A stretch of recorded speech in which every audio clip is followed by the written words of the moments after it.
Girl on Girl asks what happens when the ideas that are being absorbed about women themselves, what we should look like, what we should tolerate, what we should want, and who we should perform for, what happens when we absorb these ideas as truth.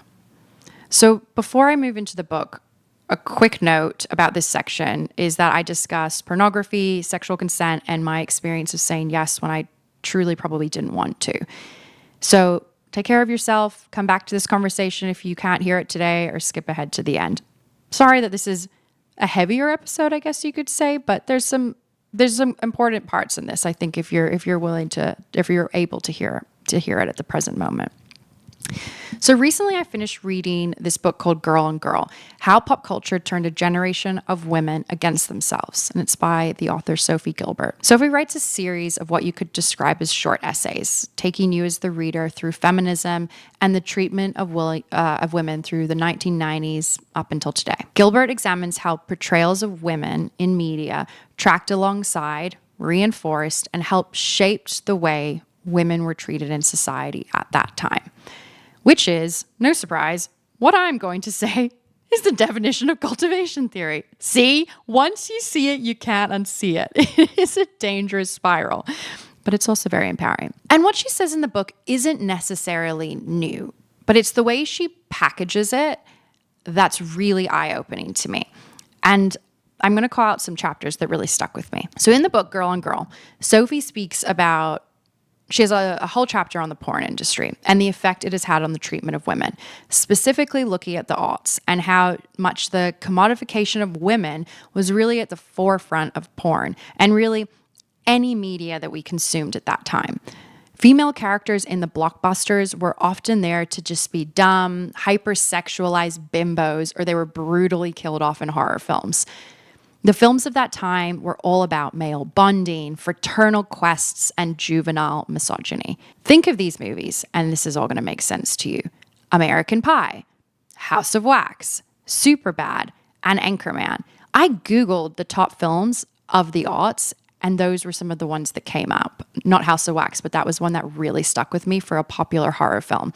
And I have such a distinct recollection of Paris Hilton being in that and just how brutally she was killed off. But all the movies were just about groups of men. And I was like, it just had a giant ping in my head that, oh my gosh, this was the media we were consuming. But as Sophie points out in the book, with every era, we almost see this seesaw effect, because the early aughts, where it was a lot of male stories, led to women having much more visibility and voices in media. As we entered the 2010s, we started to see shows like Girls by Lena Dunham, Scandal with Kerry Washington, with Kerry being the first Black woman to lead a network drama in nearly 40 years, all under the Shonda Lamb universe, which is all her shows have such strong female characters.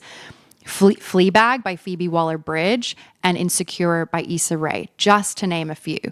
And surprise, surprise, shows that tell female stories did really well. No fucking shit. And they're still doing really well. But I think for millennial women that grew up in the aughts, there is a lot of untangling that has to be done. And in the book, Sophie quotes these writers, Nona Willis, Aronowitz, and Catherine Angel, who ask a question that really stayed with me. How can women untangle what we want from what we have only ever seen on screen? Where does indoctrination end and exploration begin? I spent most of my 20s asking whether men desired me, and almost none of it asking whether I desired what was happening to me. I rarely asked the question what felt good for me, because almost none of the media I consumed as a young adult asked that question. And with it, young men were rarely asking me that question, because they were basing their sexual experiences off porn that was written by and for men. And over the last few years, I've watched many of the millennial women in my life, myself included, asking different questions. What do I want sexually?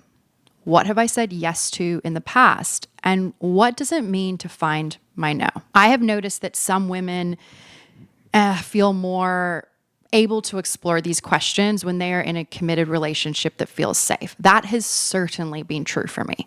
And I see this as this seesaw effect. In the aughts, the media told women that we were there to be desirable.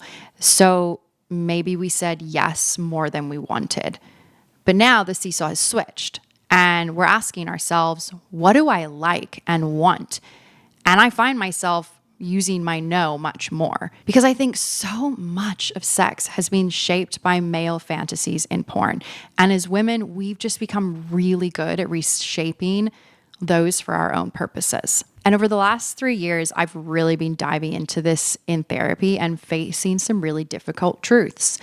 I often said yes to things I never really wanted, but I felt like I didn't have a choice because that was what my role was. And society was telling me that I was just there to be desirable. My worth was in my desirability. But now, as I've become more comfortable in myself and I feel safe enough to say no, I finally have the space to discover what my yes actually means. So, reading this book and hearing other women asking these questions and visibly having spoken to many women and opening up to them about my own experience over the last few years, and them also coming to me saying, oh my gosh, yes, I'm going through the same thing, trying to untangle what I actually want sexually. And I feel like there's this just shift happening with women really taking their power back. And in Girl on Girl, the author Sophie says, throughout the aughts, it often felt as though girls were being conditioned by popular culture to perform sex for social kudos rather than to explore it for their own fulfillment. She continues quoting author Ariel Levy, who wrote in Female Chauvinistic Pigs, while it would be weird for a teen girl to pursue sexual gratification, it is crucial that she seems sexy, raunchy, willing, and wild. And that is the contradiction. The arts had the representation that if you were a woman who wanted sex, you were a slut. But if you seemingly didn't want it, you were a prude. Look at the depictions of Samantha and Charlotte in Sex and the City. They played two very distinct cultural tropes. No fucking shit. We were so lost and confused and wondering what I actually wanted. Look what we were fucking being shown. And I loved Sex and the City. I still watch Sex and the City, but I take it for also what it is. And I think there's also beautiful messages in it that are absolutely very empowering.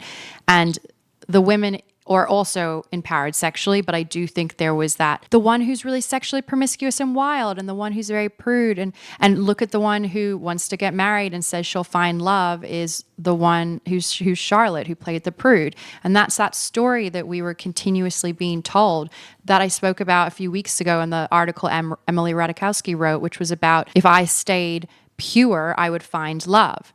And I just feel like there's just this topic really riles me up because I get angry that I think that maybe if we had had better stories, I would have chosen for myself differently at times. And I've had to really forgive myself and know that we have to have this dialogue now to make it better for the young women that are coming after us. But just this idea that girls were being conditioned by popular culture to like perform sex instead of actually exploring it for our own fulfillment. Like if you reading this chapter was like being in my teenage brain's head. It was so, I guess you could say triggering, but also like more empowering because I'm like, oh my God, I'm not alone in this. And not that I thought I was, but just seeing someone else write it down and seeing all these incredible female authors exploring this topic really does make you feel less alone. And I think it's just so, so, so important to talk about. And the more we understand it, the more power we have. And like I said, there's the seesaw effect. And I think I have gone from saying yes and being desirable to being like, well, fuck that and fuck no. And I'm trying to find my middle ground. And thankfully I have a really beautiful supportive partner who's been on the journey with me. But it is a really difficult one. So my heart goes out to people and women specifically that are going through this as well. And I am always here to talk about it as I figure this out too. But really, this book was just this was just the tip of the iceberg, this topic, because the book goes into the girl boss era. And as millennial women, I think we've really had some hard fucking eras, because we finally get through the aughts. We start to see things getting better in the 2010s with more female stories. And then we're hit with Girlboss. And Girlboss was never liberation. It was capitalism repackaged in millennial-pink. I remember moving to New York in 2015, and those next 5 years were some of the height of Girlboss. We had Glossier, we had Nasty Gal, we had Away, we had Outdoor Voices, and who could forget the pinnacle? The Wing. One of my friends was a member at The Wing. And for those that were not in New York at the time, The Wing was a women's only co-working space. It was membership only, and it was a social club. It was the epitome of manifesting your girl boss era. The millennial hyper aesthetic pastel pink was slashed. It was like lathered over the walls there. They would have book readings by female authors and all these different events. There was a nail bar. I think there was a blowout bar. And I would go to events there, and you would just feel like you were in it. And you were working, you were building whatever you were building, and you were killing it. You were in your, quote, girl boss era. Then you'd pop down the street to the Glossier pop-up that was around the corner and get your natural no-look makeup. And I remember going to that when there was no line, and you'd pop up, and early days of all these brands. All I wore was Outdoor Voices. As I went to my SkyTang, my favorite yoga studio, shout out, still go there. But it was just this at the time you felt empowered, but girl boss is actually so tricky and loaded. And it's really demeaning in its own terminology, because we don't have a term boy boss, yet somehow we came up with girl boss. And when I think about it, it's just capitalism packaged in a pink way. And we did not escape the system. We just landed on a prettier desk inside it. And this whole American fucking dream that you work your ass off and you make your way to the top is just fucking bullshit. And I think a lot of millennial women I know are starting to feel this and question and say, I'm not buying into this model anymore. And how can I do something that is for me on my terms without fucking killing myself for someone else?